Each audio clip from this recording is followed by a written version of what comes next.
बिहार विधानसभा चुनाव में 28 अक्टूबर को पहले चरण में 71 सीटों पर वोटिंग हो चुकी है। इस बीच चुनाव की सियासी पिच पर अब स्लग ओवर्स के धुरंधर भी उतर गए हैं। एनडीए की तरफ से पीएम मोदी और महागठबंधन की ओर से राहुल गांधी अपने पक्ष में माहौल बनाने में जुट गए हैं। पहले चरण के मतदान तक पीएम मोदी गया, सासाराम, भागलपुर, दरभंगा, मुजफ्फरपुर और पटना में रैली कर चुके हैं। एनडीए का मानना है कि चुनाव से ठीक पहले मोदी की रैलियों से वोटर्स का झुकाव उनके पक्ष में होगा। अब एनडीए के दावों में कितनी सच्चाई है ये तो चुनावी नतीजे ही बताएंगे, लेकिन अगर पिछले विधानसभा चुनावों पर नजर डालें तो हकीकत खुद ब खुद सामने आ जाती है। साल 2015 के चुनाव में मोदी ने कुल 31 रैलियां की थी। इनमें 26 रैलियां चुनाव की तारीखों के ऐलान के बाद हुई थी।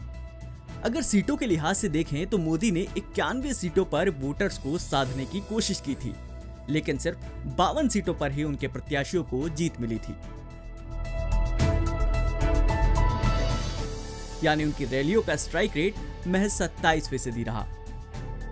उस चुनाव में एनडीए इस बार की एनडीए से अलग थी। तब भाजपा के साथ लोजपा, रालोसपा और हम पार्टी भी थे, और इस बार रालोसपा और लोजपा एनडीए से बाहर हैं। अब जानिए कि पिछले चुनावों में पीएम मोदी की रैलियों का स्ट्राइक रेट क्या रहा। साल 2015 में पीएम मोदी ने 2 अक्टूबर को बांका में रैली की थी। इस जिले में कुल 5 विधानसभा सीटें हैं। इनमें से सिर्फ एक सीट पर ही भाजपा को जीत मिली थी। 8 अक्टूबर 2015 मोदी ने मुंगेर, बेगूसराय, समस्तीपुर और नवादा में रैली की। इनमें मुंगेर, बेगूसराय और समस्तीपुर में एनडीए का खाता भी नहीं खुला। सिर्फ नवादा में ही एक सीट पर जीत मिली थी। 9 अक्टूबर 2015 मोदी ने औरंगाबाद, रोहतास, कैमूर और जहानाबाद में सभा की। जहानाबाद में एनडीए का एक भी उम्मीदवार नहीं जीत सका, जबकि रोहतास में 1, औरंगाबाद में 2 और कैमूर में 4 सीटों पर उन्हें जीत मिली।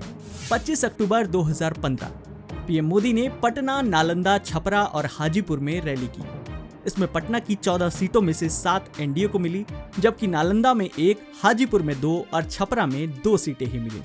26 अक्टूबर 2015 मोदी ने बक्सर और सीवान में सभा की, लेकिन बक्सर की 4 सीटें एनडीए हार गई, जबकि सीवान में 8 में से सिर्फ 1 सीट पर ही एनडीए को जीत मिली थी। 27 अक्टूबर 2015 पीएम ने बेतिया, सीतामढ़ी और मोतिहारी में सभा की। यहाँ कुल मिलाकर 29 सीटें हैं। इनमें एनडीए के खाते में 15 सीटें ही आईं। 30 अक्टूबर 2015 गोपालगंज और मुजफ्फरपुर में पीएम मोदी की रैलियां हुई। गोपालगंज में 6 में से 2 और मुजफ्फरपुर में 11 में से महज 3 सीटों पर ही मोदी अपने गठबंधन को जीत दिला सके। 1 नवंबर 2015 पीएम मोदी ने मधुबनी, मधेपुरा और कटिहार में सभा की, लेकिन मधेपुरा में एनडीए का खाता ही नहीं खुल सका, जबकि कटिहार और मधुबनी में सिर्फ 2 सीटें ही मिली। पिछले विधानसभा चुनावों में पीएम मोदी ने अपनी आखिरी रैली 2 नवंबर 2015 को की थी। इस दौरान उन्होंने दरभंगा, पूर्णिया और फारबिसगंज में सभा की। यहाँ की कुल 23 सीटों में से सिर्फ 5 सीटें ही एनडीए के खाते में आईं। कुल मिलाकर अगर पीएम मोदी की रैलियों का स्ट्राइक रेट देखें तो पिछले चुनाव में मोदी ने जहां सभा की वहां एनडीए 27% सीटें ही जीत पाई थी, और 6 जिलों में तो एनडीए का खाता तक नहीं खुल पाया था। अब इस चुनाव में पीएम की रैलियों का कितना असर होगा ये तो 10 नवंबर को चुनावी नतीजे आने के बाद ही पता चल सकेगा। शेयर और डाउनलोड करें दैनिक भास्कर ऐप।